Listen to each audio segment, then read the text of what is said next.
जय श्री कृष्ण दोस्तों। आज हम आपके लिए एक और रोचक कहानी लेकर प्रस्तुत हैं जिसका नाम है कहानी का असर। कई साल पहले की बात है। मिस्टर सप्रू इटावा में डिप्टी कलेक्टर बनकर आए। एक दिन एक विचित्र घटना घटी। सप्रू जी भोजन करके पलंग पर लेटे हुए थे। रात के 10 बजे का समय था। मनोहर नाई चरण सेवा कर रहा था। सप्रू, मनोहर, कोई कहानी सुनाओ। मनोहर, आपको मैं क्या सुना सकता हूँ? आपने हजारों किताबें पढ़ी हैं और लाखों कहानियाँ सुनी हैं। आप रोज जो मुकदमे करते हैं वे सब कहानियाँ ही तो हैं। आप कुछ कहें और मैं सुनूं। सप्रू ने कहा, नहीं मनोहर, तुम ही कोई कहानी कहो। मनोहर बोला, आप नहीं मानते तो सुनिए, बीच बीच में हूँ ज़रूर करते जाएं, नहीं तो आप सो जाएंगे और मैं बकता रहूँगा। सप्रू ने कहा, अच्छा। मनोहर बोला, अरब में एक बादशाह था। एक रात को दासी ने छत पर बादशाह का पलंग बिछाया। गर्मी के दिन थे। छत पर केवड़े का छिड़काव किया गया था। सप्रू ने हूँ में जवाब दिया। सोने का पलंग था। रेशम की निवार से भरा गया था। कालीन बिछा था। उस पर गद्दा बिछा था। फिर एक कालीन बिछा था। उस पर सफ़ेद चादर बिछी थी। आमने सामने अगल बगल 4 तकिए रखे थे और फूलों से सजा कर दासी उस पलंग की शोभा एकटक देख रही थी। सप्रू ने हुंकार भरी। मनोहर ने फिर आगे कहानी सुनाई। दासी के मन में विचार आया कि 5 मिनट इस पलंग पर लेट लेना चाहिए। मैं भी तो देखूं कि कैसा लगता है। मन होता है शैतान। दासी बादशाह के पलंग पर लेट गई। सप्रू ने आश्चर्य से पूछा, अच्छा फिर? मनोहर बोला, दासी थी बेचारी, दिन भर की थकी मांदी, ऊपर से लगी ठंडी हवा, नीचे से उठी फूलों की गमक। 3 मिनट भी नहीं बीते, दासी टप से सो गई। सप्रू ने फिर आश्चर्य से पूछा, अरे फिर क्या हुआ? शामत आई होगी। मनोहर ने कहा, 1 घंटे के बाद भोजन करके बादशाह सलामत आराम करने गए। पूर्णमासी की चांदनी थी ही। बादशाह ने तुरंत जान लिया कि पलंग पर दासी सो रही है। सप्रू गजब हो गया। मनोहर ने कहा, बादशाह दासी को जगाया। जमीन पर खड़ी होकर मारे डर के दासी थर थर कांपने लगी। हाथ जोड़कर चरण पकड़ लिए और फूट फूट कर रोने लगी। बादशाह ने कहा, इस कसूर की बिल्कुल माफ़ी नहीं हो सकती, हल्की सज़ा दी जाएगी। सप्रू ने पूछा, अच्छा फिर क्या हुआ? मनोहर बोला, बादशाह ने बेगम साहिबा को बुलाया और सब माजरा कह सुनाया। इसके बाद बादशाह ने बेगम से कहा, आप ही इस दासी की सज़ा तजवीज़ करें, क्योंकि इसने आपका ही विशेष अपराध किया है। सप्रू ने बोला, ठीक है फिर?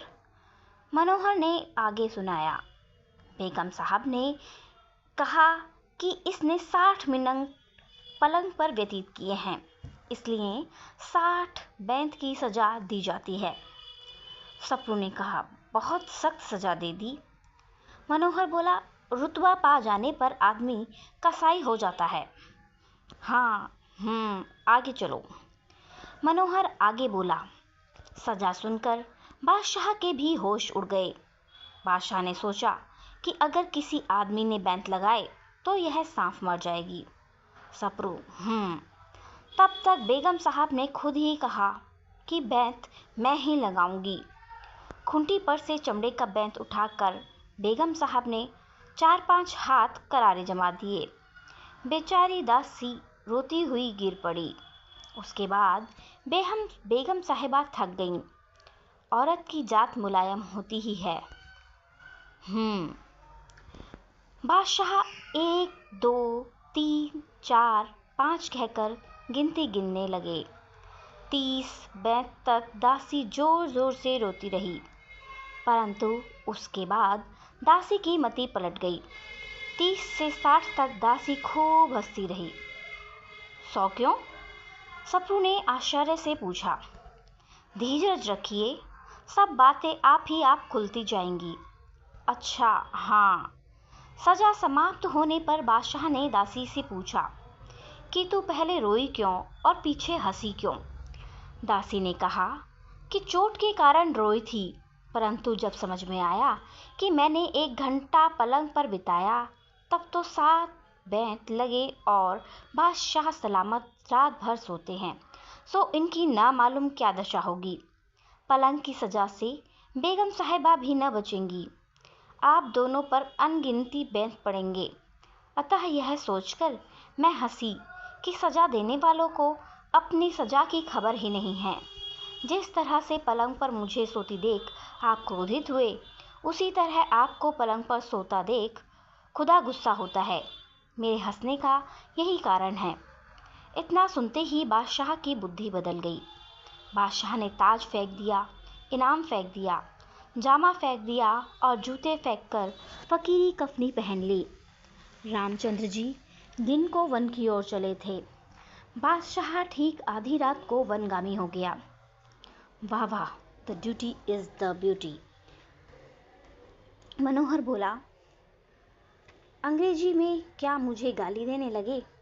सप्रू ने कहा, नहीं मनोहर, तुमने बहुत अच्छा किस्सा कहा, किंतु अब हमको भी इस पलंग से उतरना चाहिए। Duty is beauty. इतना कहकर वे पलंग से उतर पड़े और पृथ्वी पर कंबल बिछाकर लेट गए। शहर भर में खबर फैल गई कि फर्स्ट क्लास मजिस्ट्रेट मासिक पर लात मारकर फकीर हो गए। बंगले के द्वार पर एक इमली के वृक्ष के नीचे एक कंबर पर डिप्टी कलेक्टर फकीरी वेश में बैठे हैं। बात की बात में अंग्रेज कलेक्टर साहब, सुपरिटेंडेंट पुलिस, जिले के 3 डिप्टी कलेक्टर और कोतवाल साहब घटना स्थल पर जा पहुंचे। कलेक्टर ने कहा, वेल मिस्टर सप्रू, तुमको क्या हो गया? तुम कलेक्टरी के वास्ते नामजद हो गया। तुमने यह इस्तीफा क्यों भेजा? हम तुम्हारा इस्तीफा मंजूर करना नहीं मांगता। सप्रू ने कहा, अभी तक सरकारी नौकरी की, अब मालिक की नौकरी करूंगा। कलेक्टर, पीकरी क्या करेगा? पीकरी 24 घंटे में 5 घंटा सरकारी काम करो, बाकी वक्त में पीकरी करो।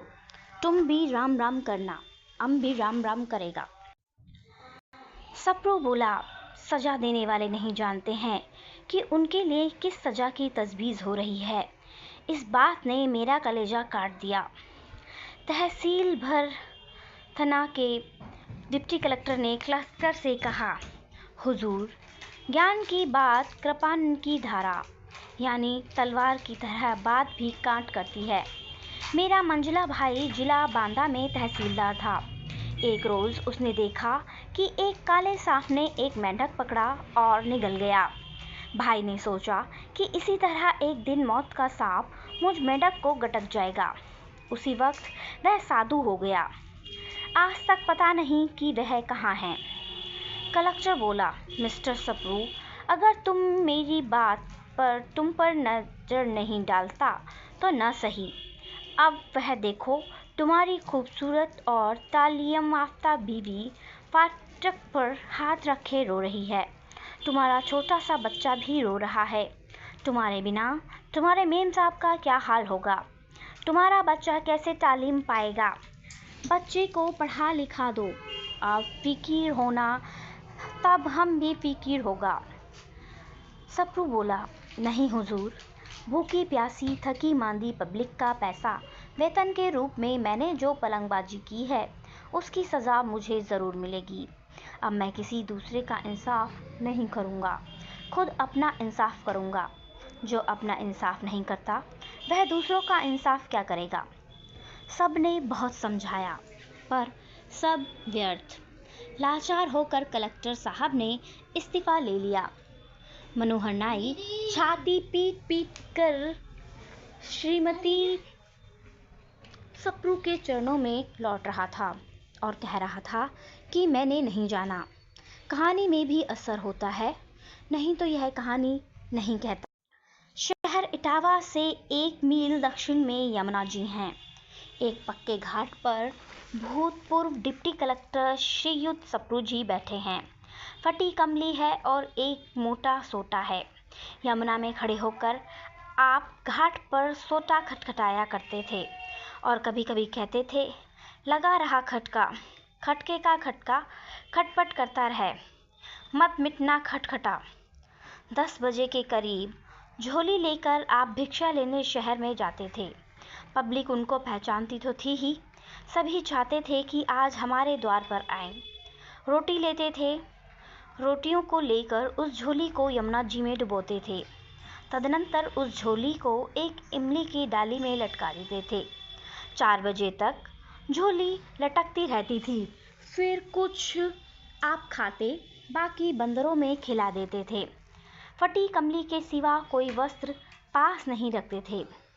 इस प्रकार इटावा के एक डिप्टी कलेक्टर ने इटावा में ही 12 साल घोर तपस्या की।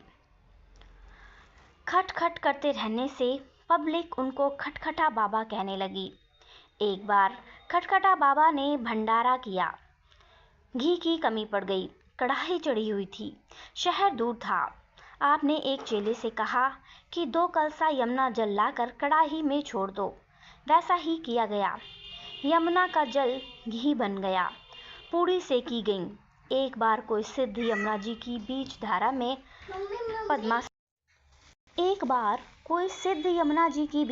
में पद्मासन लगाए बैठा हुआ चला जा रहा था। खटखटा बाबा को देखकर कहा कि पानी पिला जाओ। बाबा जी भी लोटा में जल लेकर यमुना में स्थल की भांति चलने लगे। पानी पीकर महात्मा ने कहा, तुम भी सिद्ध। खटखटा बाबा के समाधि स्थान पर अब अनेक इमारतें बन गई हैं। समाधि का मंदिर और विद्यापीठ की इमारत दर्शनीय हैं। सहस्त्रों प्राचीन पुस्तकों का अपूर्व संग्रह किया गया है। साल में एक बार मेला लगता है। भारत के विद्वानों, योगियों और पंडितों को निमंत्रण देकर बुलाया जाता है। खूब व्याख्यान होते हैं। खटखटा बाबा की समाधि इटावा का तीर्थ स्थान है। इटावा जिले का बच्चा बच्चा खटखटा बाबा के नाम से परिचित है। तो दोस्तों, ये थी हमारी आज की कहानी का असर। मुझे उम्मीद है कि आपको ये बहुत पसंद आई होगी। प्लीज़ ज़्यादा से ज़्यादा लाइक, शेयर और सब्सक्राइब करें। धन्यवाद।